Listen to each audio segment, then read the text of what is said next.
The elegant downtown Manhattan restaurant buzzed with the usual dinner rush, crystal glasses clinking against fine china as waiters weaved between tables.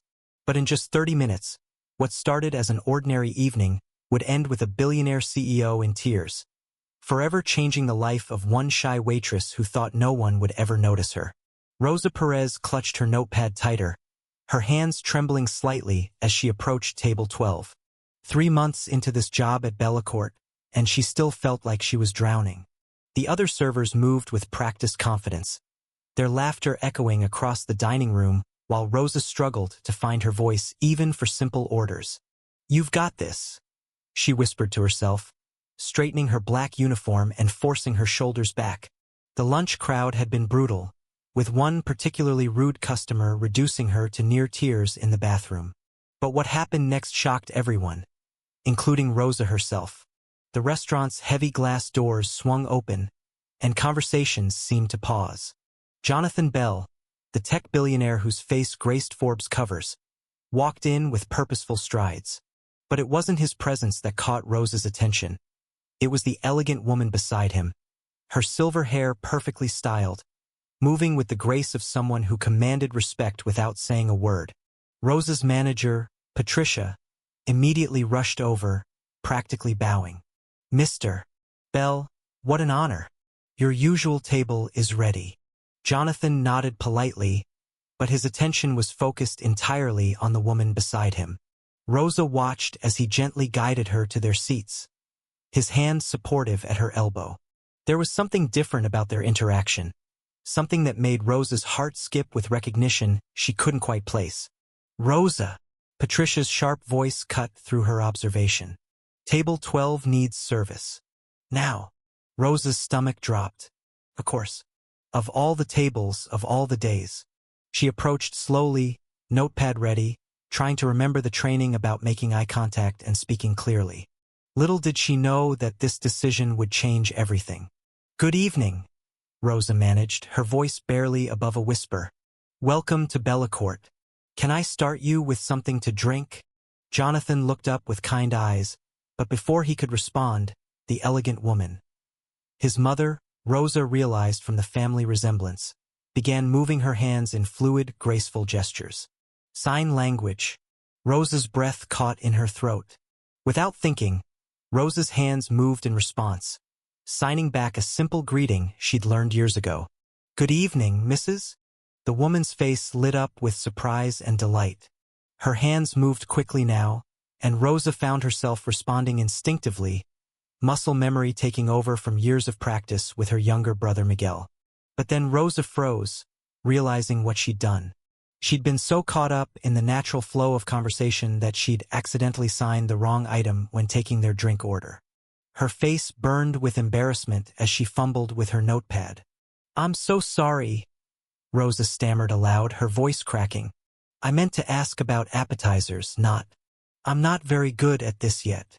But Evelyn Bell reached across the table and gently touched Rosa's wrist, her expression infinitely patient. Her hands moved slowly, deliberately, signing words of comfort that Rosa understood perfectly. "You're doing beautifully. Don't worry about mistakes."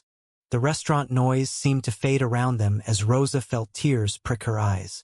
When had anyone ever been so kind about her fumbling attempts at anything? Her hands moved in response, thanking Mrs. Bell for her patience, apologizing for the confusion. Throughout this entire exchange, Jonathan Bell sat perfectly still, his dark eyes moving between his mother and their unexpected waitress.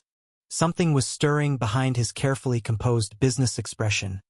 Curiosity, recognition, perhaps something deeper. Rosa finally managed to take their correct order, her confidence growing with each signed exchange with Evelyn. The older woman's face glowed with genuine joy at finding someone who could communicate with her naturally, without the awkward pauses and misunderstandings that often marked her interactions with hearing people. As Rosa walked away from their table, she could feel Jonathan's gaze following her across the restaurant. She glanced back once and caught him leaning toward his mother, speaking in low, urgent tones while his eyes remained fixed on Rosa's retreating figure. But the real shock was still coming. From the kitchen doorway, another server named Mandy watched the entire interaction with narrowed eyes and clenched fists. Rosa Perez, the mouse who could barely speak above a whisper, somehow knew sign language? And she was getting special attention from the most powerful customer they'd ever had? Mandy's lips curved into a cold smile as she pulled out her phone, her fingers flying across the screen. If Rosa thought she could use some secret skill to get ahead, she had another thing coming. Back at table 12, Evelyn Bell continued signing excitedly to her son, her face more animated than Jonathan had seen in months. And his response to what she was telling him would soon leave everyone in the restaurant speechless, including Rosa herself. The restaurant seemed to hold its breath as Jonathan's gaze lingered on Rosa, who was carefully clearing the neighboring table with trembling hands. Something about watching her communicate so naturally with his mother had stirred something deep within him, a recognition, perhaps, of someone who truly understood the silent world his mother inhabited daily. Rosa tried to focus on her work, but she could feel his eyes following her every movement. When she accidentally knocked over a salt shaker, the sound seemed to echo through the suddenly quiet dining room. Her cheeks burned with embarrassment as she quickly bent to clean it up. "Rosa," came a gentle voice behind her. She turned to find Evelyn approaching, her movements graceful despite her need for a walking cane. Jonathan followed close behind, his expression unreadable. "Please, sit with us for a moment," Evelyn signed, her weathered hands moving with practiced elegance. "I haven't had such a natural conversation in months." Rosa glanced nervously around the restaurant. Her shift supervisor was nowhere in sight, but she knew taking an extended break could cost her this job. Still, something in Evelyn's eyes, a loneliness that Rosa recognized all too well, made her nod. As they settled into a quiet corner booth, Rosa found herself transported back to her childhood apartment in Queens. The memory hit her like a wave. Her younger brother Miguel, only 8 years old, sitting at their rickety kitchen table with tears streaming down his face because the other kids at school had been making fun of his hearing aids. "Mijo, listen to me," their mother had said, speaking aloud while signing simultaneously. "Your difference isn't a weakness. It's going to make you stronger than all of them." That night, 9-year-old Rosa had made a promise to herself. She would learn to sign perfectly, fluently, beautifully, so Miguel would never feel alone in his silent world again. She'd spent countless hours watching YouTube videos, practicing with library books, and eventually taking community college classes with money earned from babysitting jobs. "Rosa," Jonathan's voice pulled her back to the present. "My mother was asking about your family. I learned sign language for my brother." Rosa signed to Evelyn, her movements becoming more confident as she shared her story. "He lost much of his hearing when he was young. I wanted him to know he was never alone." Evelyn's eyes filled with tears, and she reached across the table to squeeze Rosa's hand. "That's the most beautiful gift a sister could give." From across the restaurant, Mandy watched this intimate exchange with growing resentment. She'd been working here for 3 years, fighting for every promotion, every extra shift, every crumb of recognition. And now this shy little mouse was getting personal attention from the richest man to ever walk through their doors? Mandy's fingers tightened around her order pad. She'd worked too hard to let some nobody steal her spotlight. If Rosa wanted to play in the big leagues, she'd have to earn it or be destroyed trying. Jonathan observed Rosa's transformation with fascination. When she signed, her entire demeanor changed.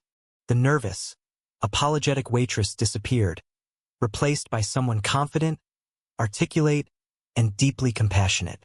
Her hands moved like poetry, each gesture precise yet flowing. His phone buzzed against his leg. A text from his assistant. "The interpreter proposal needs your approval for tomorrow's board meeting." Jonathan glanced at the message, then back at Rosa, who was now making Evelyn laugh with animated stories about Miguel's mischievous adventures. An idea began forming in his mind, something that could change everything for both Rosa and his mother. But first, he needed to know if Rosa was ready for what he was considering. The business world could be ruthless, especially to someone who'd never experienced its particular brand of cruelty. He'd seen too many genuine people crushed by ambition and office politics. As Rosa excused herself to return to work, Evelyn grabbed her son's arm. "That girl has something special," she signed. "Don't let her slip away." Jonathan nodded, watching Rosa collect plates with renewed energy. She seemed to carry herself differently now, as if their conversation had reminded her of her own strength. "Excuse me," he called softly as Rosa passed their table again. "Might I have a word with you after your shift? There's something I'd like to discuss." Rosa's eyes widened with alarm. "Did I do something wrong? I know I shouldn't have sat down during work hours, but your mother seemed—" "You did nothing wrong," Jonathan assured her, his voice gentle but serious. "Quite the opposite, actually."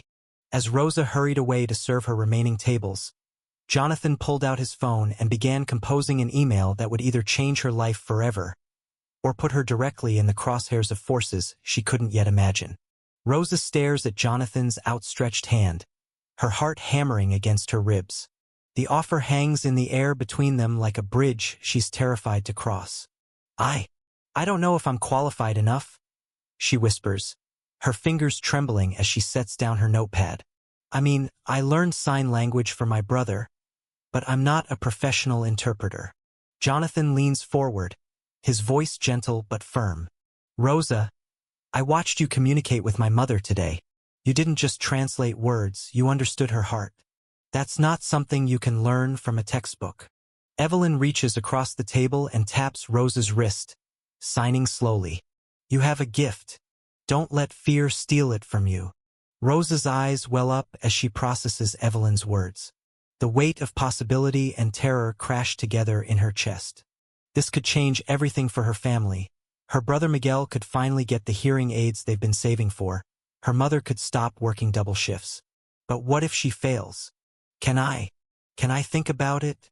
Rosa asks, her voice barely audible over the restaurant's dinner rush. "Of course," Jonathan replies, pulling out his business card. "Take all the time you need." As Rosa reaches for the card, a sharp voice cuts through their conversation like a knife. Well, well, well. Look who's getting special treatment." They all turn to see Mandy, Rosa's fellow waitress, standing with her arms crossed and a venomous smile. Her bleached blonde hair is pulled back so tightly it stretches her features into an ugly mask. "Mandy, please." Rosa starts, but Mandy waves her off. No. I think our customers should know what's really going on here." Mandy's voice rises, drawing stares from nearby tables. "Rosa's been getting cozy with the rich guy, probably hoping for a big tip. Right, honey?" Rosa's face burns with embarrassment. "It's not like that." "Sure it's not," Mandy sneers. "Meanwhile, the rest of us are actually working while you play sign language games." Jonathan's jaw tightens, his businessman facade slipping to reveal something much more dangerous underneath. "Excuse me, miss." "Mandy. And you are someone who doesn't appreciate watching employees harass each other." His voice carries the quiet authority of a man used to being obeyed. "What's your name again?" Mandy's confidence wavers slightly. I was just—" "You were just what?" "Bullying your coworker for showing kindness to a customer." Jonathan stands slowly, his 6-foot frame towering over Mandy. "Is that how this establishment treats its staff?" The restaurant manager, Tom, appears as if summoned by some invisible alarm. "Is there a problem here?"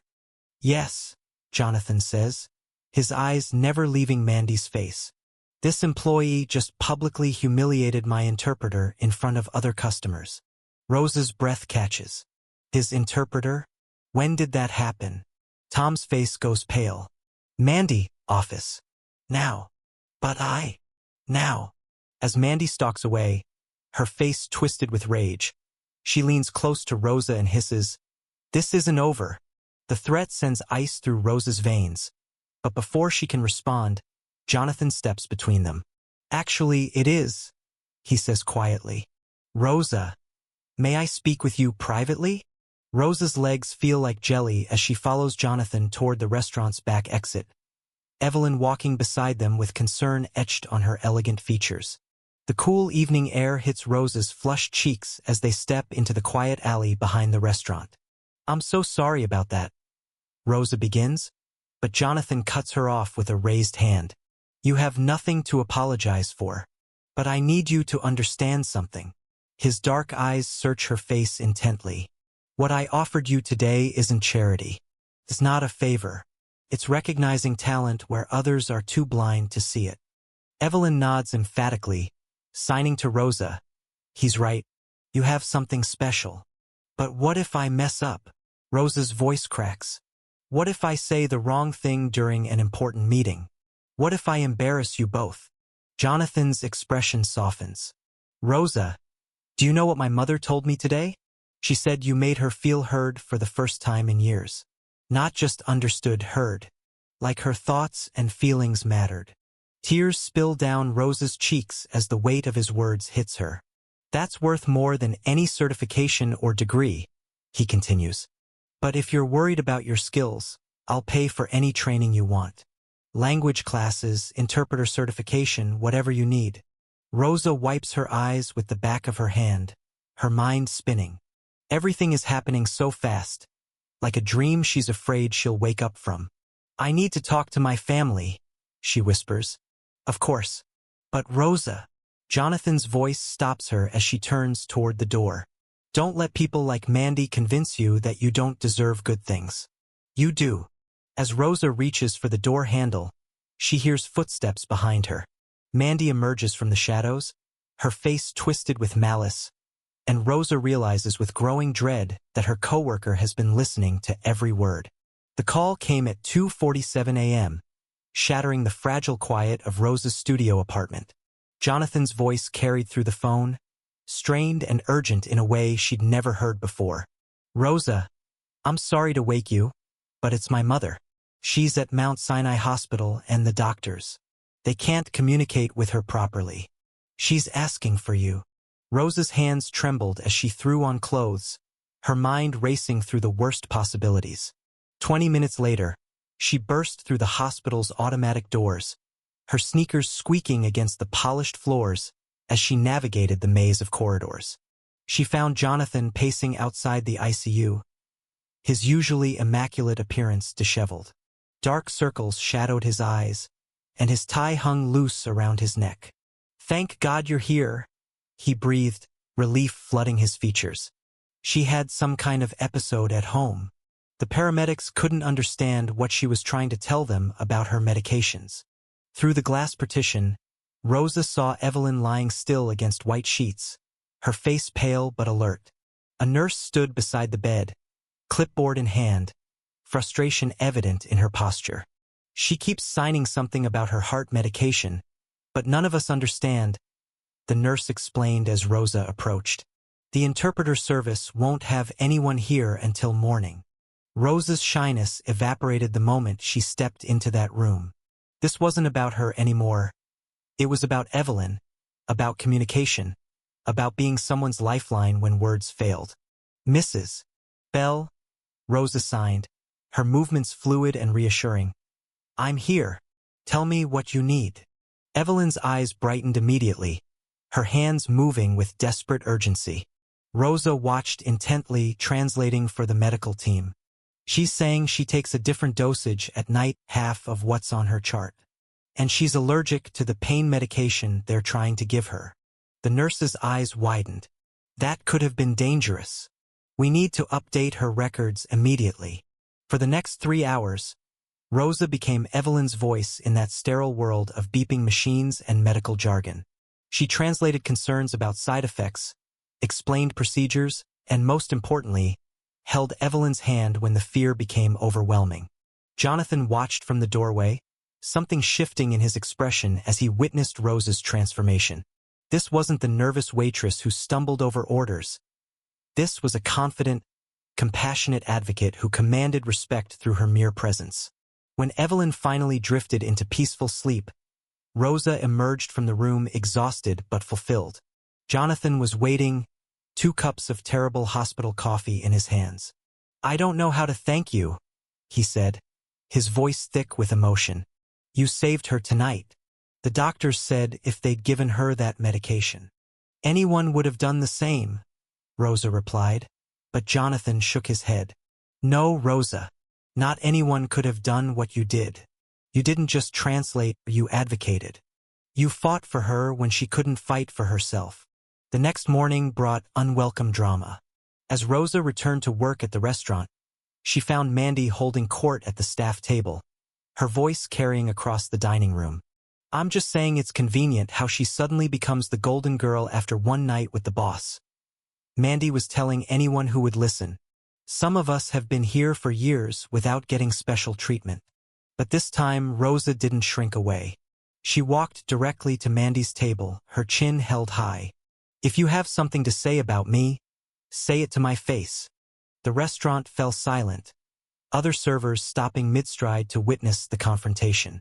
Never had quiet Rosa Perez challenged anyone so directly. Mandy's face flushed. I'm just pointing out the obvious favoritism. What's obvious? Rosa interrupted, her voice steady and clear. Is that Mrs. Bell needed help and I was able to provide it.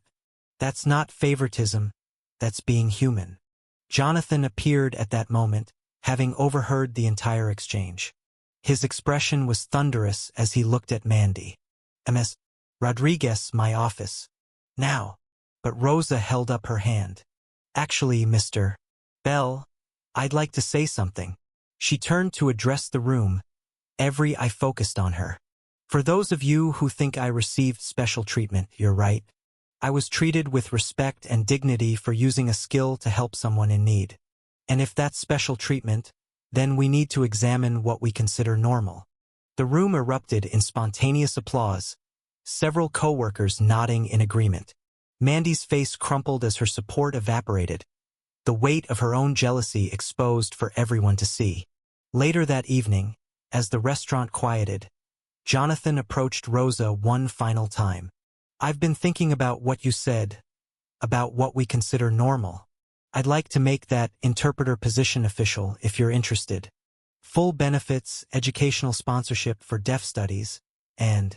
He paused, his next words carrying weight that would change everything. I want you to know that this offer comes with my mother's complete approval. She has something special she wants to give you. Rosa's heart hammered against her ribs as she realized that whatever came next would transform not just her career, but her entire understanding of where she belonged in this world. The candlelight flickers against the crystal glasses as Jonathan stands at the head of the elegant dining table, his hand trembling slightly as he raises his wine glass. The private dining room at Le Bernardin feels worlds away from the bustling cafe where this journey began just weeks ago. Rosa sits between Jonathan and Evelyn, her hands folded nervously in her lap, still processing how dramatically her life has shifted. I need to say something, Jonathan begins, his voice thick with emotion. The room falls silent except for the gentle clink of silverware being set down. Rosa, when you first signed to my mother, you had no idea you were signing to someone who had spent years feeling invisible in a hearing world. His eyes glisten as he continues. But more than that, you had no idea you were about to change everything for both of us. Rosa's breath catches as she watches Jonathan's words, but it's Evelyn who reaches over and gently takes her hand.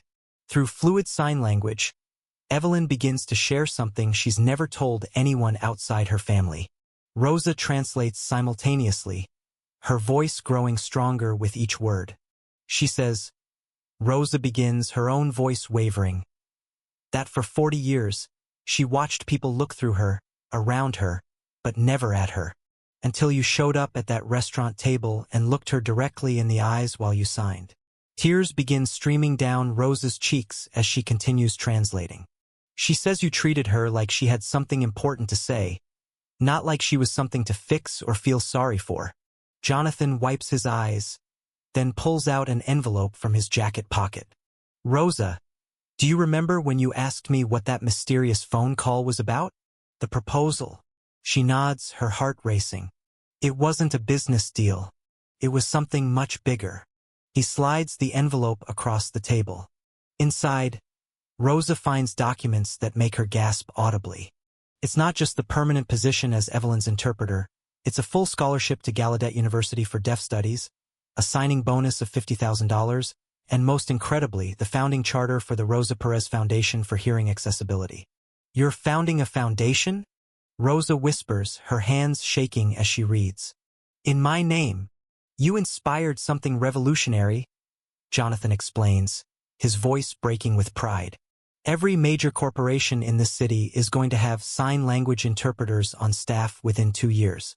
We're creating jobs for hundreds of people in the deaf community. And it all started because a shy waitress had the courage to sign good evening to my mother. But it's Evelyn who delivers the moment that breaks everyone's composure. She stands slowly, walks to an antique jewelry box, and returns with a delicate silver locket. Through Rosa's translation, she explains it belonged to her own mother, who lost her hearing at age 30 and never found anyone who understood her silent strength. "She wants you to have this," Rosa translates through her tears, "because you reminded her that being deaf doesn't mean being unheard, and being shy doesn't mean being powerless." As Evelyn fastens the locket around Rosa's neck, the room erupts in emotion. Jonathan hasn't just offered Rosa a job, he's handed her a legacy. The foundation will train interpreters, advocate for accessibility in restaurants and businesses, and ensure no deaf person ever feels invisible again. "The day I watched you sign to my mother," Jonathan says, his voice barely above a whisper, "I realized I'd been looking at the world through the wrong lens. Success isn't measured in profit margins or stock prices. It's measured in moments like these, when one person's kindness creates ripples that change everything." Rosa stands, her transformation complete. The nervous waitress who could barely take an order has become an advocate, an entrepreneur, and most importantly, a bridge between two worlds. "I never imagined that knowing sign language would lead to this," she says, gesturing to the room, the documents, the future stretching endlessly before her. "But I'm ready. I'm ready to help others find their voice, even in the silence." 6 months later, the Rosa Perez Foundation has placed interpreters in over 50 restaurants across New York City. Rosa graduated summa cum laude from Gallaudet, and Evelyn serves as the foundation's honorary chairwoman. Most remarkably, Rosa's shy demeanor has evolved into quiet confidence. She's discovered that true strength isn't about being loud. It's about being present, patient, and willing to listen. The story of a billionaire's reaction to his deaf mother's new interpreter became more than viral content. It became a movement. Because sometimes the most profound changes begin with the simplest gestures, and the most extraordinary transformations happen when we dare to see each other not as we are, but as who we could become.